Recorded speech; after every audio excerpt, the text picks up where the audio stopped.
Okay, Unit 7 review directions. Simplify each expression completely. There should be no negative exponents in your answer. So number 25, we have 2ab to the third times negative 4a to the second. The first thing that we want to do, if there's not a 1 on the exponent, I'm going to put a 1. And let's treat each one separately. So if I multiply those exponents, I'm going to get 2 to the 3, a to the 3, whoops, I should put a 1 on that one, and b to the 3. And then in my next one, I'll get 4 to the second. Please notice I'm ignoring that negative because when I take a negative to a squared power, negative times a negative is a positive. So it's just going to be 4 squared now. And then, whoop, put a 1 on that one too, a squared.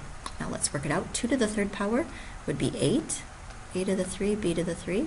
And then times 4 to the second would be 16, a to the 2. And then from here, we're going to multiply the normal numbers. So 16 times 8 would be 128, and then I get to add my exponents, so a to the 3 and a to the 2 would be a to the 5, and b to the 3 just gets to tag along.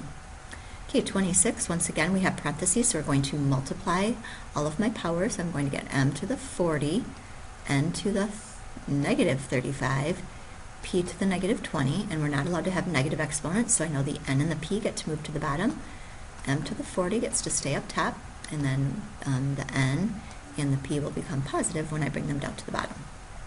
Okay, this next one, we can decide, I'm going to do it the way that I like doing it best. If you like to multiply first, go right ahead, but I'm going to subtract first.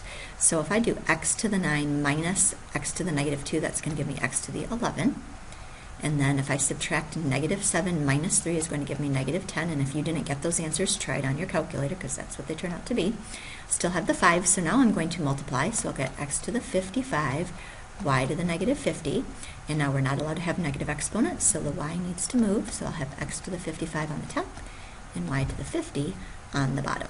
Okay, this next one matched the graph with the correct equation. I notice that this is decay, so I know that my growth rate has to be less than 1, and the only one that has that is choice C.